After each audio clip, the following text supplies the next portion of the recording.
स्वतःसाठी जगणं नसून लोकांसाठी जगण्यात खरं जगणं असतं ते मला त्यावेळेस कळलं. माझ्याबरोबर सुरुवात करणारे 70-80 लोक कारमध्ये बसले, 200-400 लोक विमानामध्ये बसले, लाखो रुपये लोक कमवायला लागले आणि आता हे सगळं झाल्यानंतर रंग बदलू गिरगिट झाले मार्केटमधले.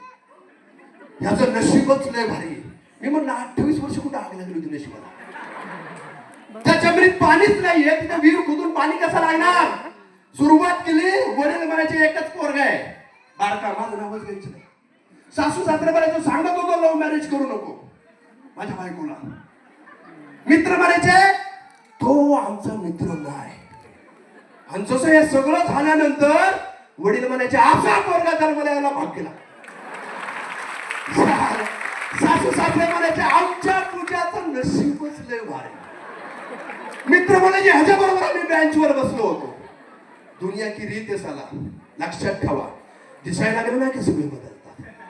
पण मला कळलं यार, हे आयुष्य, लोक पैसे कमवतात, लोक आयुष्य जगतात, लोक स्वप्न पूर्ण करतात. ऑप्शन 2 आहे, चांगलं काम करून आणि वाईट काम करून. मी माझ्या स्वतःच्या मनाला प्रश्न विचारला, तुषार तुझं आयुष्य बदललं चांगलं काम करून का वाईट काम करून? लोक दारू तंबाखू बिडी सिगारेट विकतात, माहिती आहे चुकीचं काम तरी पण करतात. नाशिक मध्ये एक शेतकरी बोलले 16 वर्ष माझ्या शेतामध्ये मी द्राक्ष डाळिंब पिकवतो. म्हणलं ग्रेट.